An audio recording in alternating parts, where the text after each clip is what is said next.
You can think of Venmo as kind of like Ethereum, basically. And in Venmo, there's the notes field where you say, hey, this is for pizza or whatever food thing. So it's Venmo.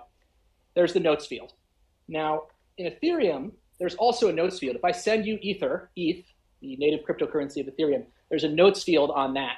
And typically, you don't use the notes field. One thing that does use the notes field is when you interact with a smart contract. When you send a transaction to a smart contract, you put the details of what you want the smart contract to do in the notes field. For example, the notes field might say, mint me 5 things, except instead of literally saying that, it'll say some computer-y version of that. But when it comes to people, you have really no reason to put stuff in the notes field, except people have been doing it for a long time. People have been putting messages and notes in there to be funny, to communicate things.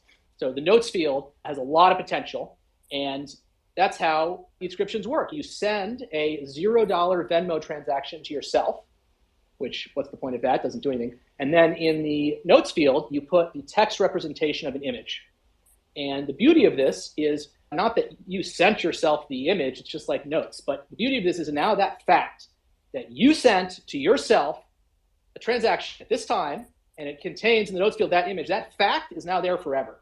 And the fact that fact is there forever is what allows the protocol to work, because you can go back and look at that and say, okay, where's the provenance of this image? All the way back to this transaction. That is where this thing came onto the blockchain as part of this protocol. And then from that, you can refer to the Ethscription using the ID of that transaction. And that is how the protocol works. You send something to yourself or someone else with the thing in the notes field, the image in the notes field.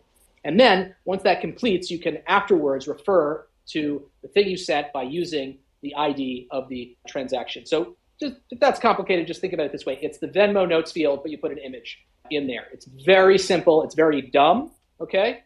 The notes field isn't a computer. It's just a dumb thing. But you can actually do something pretty crazy with that, which is write something that will last forever and be uncensorable and permissionless, and it's pretty cool stuff.